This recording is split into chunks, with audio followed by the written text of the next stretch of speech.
warahmatullahi wabarakatuh. Selamat pagi semuanya. Bagaimana kabar adik-adik sekalian? Alhamdulillah kalau semuanya baik saja. Oke, baiklah, sebelum kita memulai pelajaran hari ini, ada baiknya kita mengawalinya dengan ucapan basmalah. Bismillahirrahmanirrahim.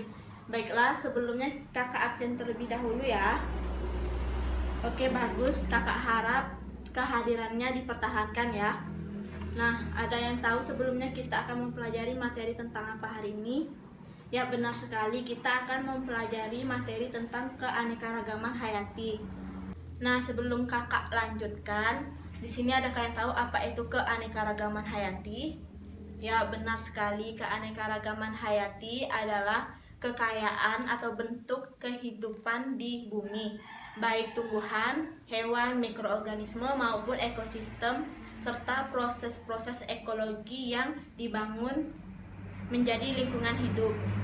Nah, secara garis besar, keanekaragaman hayati dibagi menjadi 3 tingkatan. Yang pertama, keanekaragaman gen, keanekaragaman jenis, dan keanekaragaman ekosistem.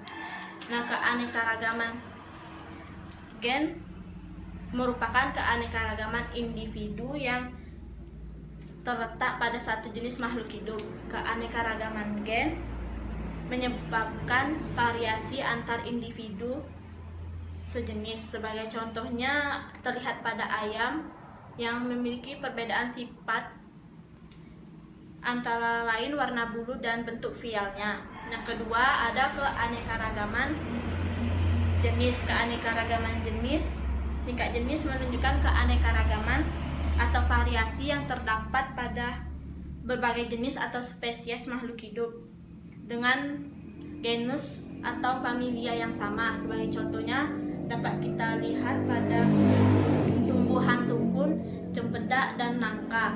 Ketiga tumbuhan tersebut memiliki nama genus yang sama, yaitu Artocarpus. Yang kedua ada keanekaragaman ekosistem. Contoh keanekaragaman ekosistem yaitu ekosistem kebun dan ekosistem sawah. Sebagai contoh, di ekosistem kebun terdapat tanaman jeruk nipis, jeruk bali, dan jeruk purut. Ketiganya menunjukkan keanekaragaman jenis karena hal itu diketahui karena ketiga tanaman tersebut memiliki nama genus yang sama, yaitu citrus. Nah, contoh sementara itu di ekosistem sawah terdapat berbagai macam tanaman padi, antara lain rojo lele, kapuas, dan sendani. Baiklah, selanjutnya kita akan membahas materi tentang persebaran flora dan fauna di Indonesia. Pertama, persebaran flora di Indonesia. Flora di Indonesia tercakup dalam kawasan Malaysiana, yaitu Indonesia, Filipina, Malaysia, dan Kepulauan Salomo, serta Papua Nugini. Persebaran flora di Indonesia tidak merata. Hutan hujan tropis di Kalimantan mempunyai keanekaragaman tumbuhan paling tinggi. Untuk daerah Jawa, Sulawesi, Maluku, dan Kepulauan Sunda mempunyai keanekaragaman tumbuhan paling sedikit.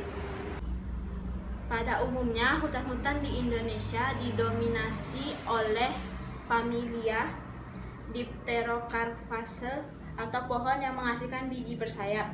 Tumbuhan yang termasuk dalam famili ini adalah keruing, meranti, ramin, dan pohon kapur.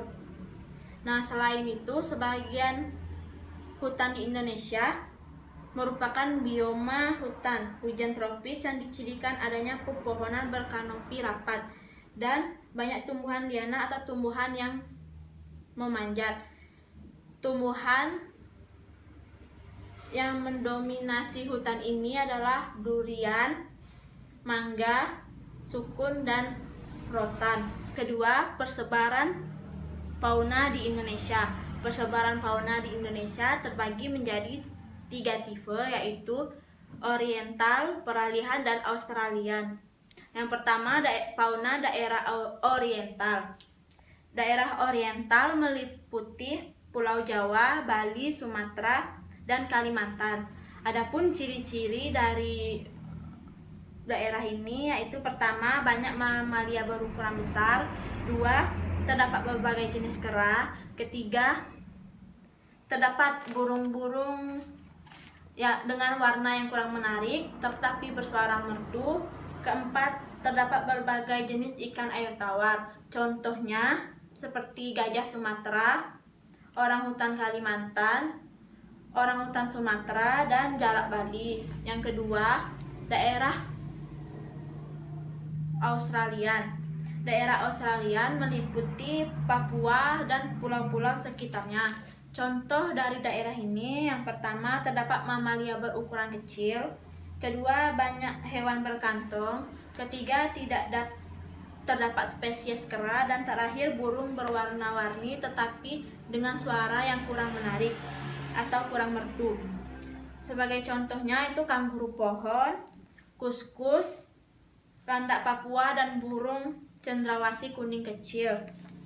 Yang terakhir, fauna daerah peralihan. Daerah peralihan meliputi daerah Sulawesi dan Kepulauan Nusa Tenggara. Fauna daerah ini terdiri atas hewan-hewan endemik yang hanya ada di kawasan tersebut atau di pulau tersebut. Contohnya seperti musang Sulawesi, babi rusa, anoa darat, maleo, rangkung Sulawesi, dan komodo. Nah, keanekaragaman hayati memberikan manfaat bagi kehidupan manusia. Sebelumnya, adakah yang tahu apa saja manfaat dari keanekaragaman hayati? Ya, benar sekali.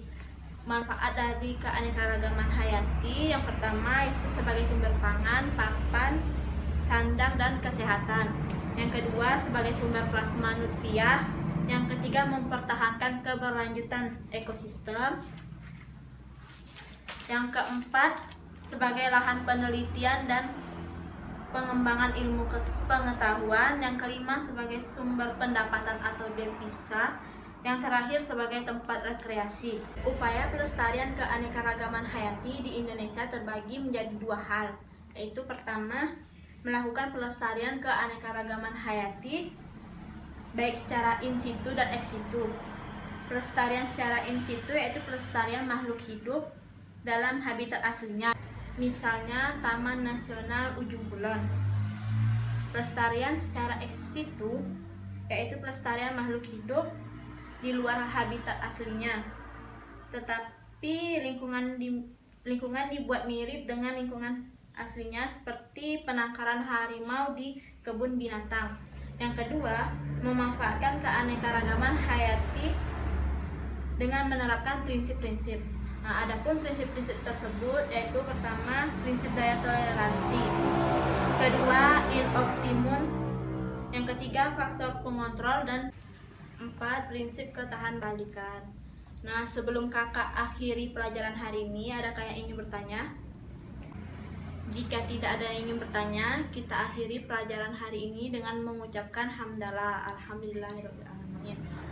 Nah, semoga ilmu yang kita dapatkan hari ini dapat bermanfaat bagi adik-adik semua.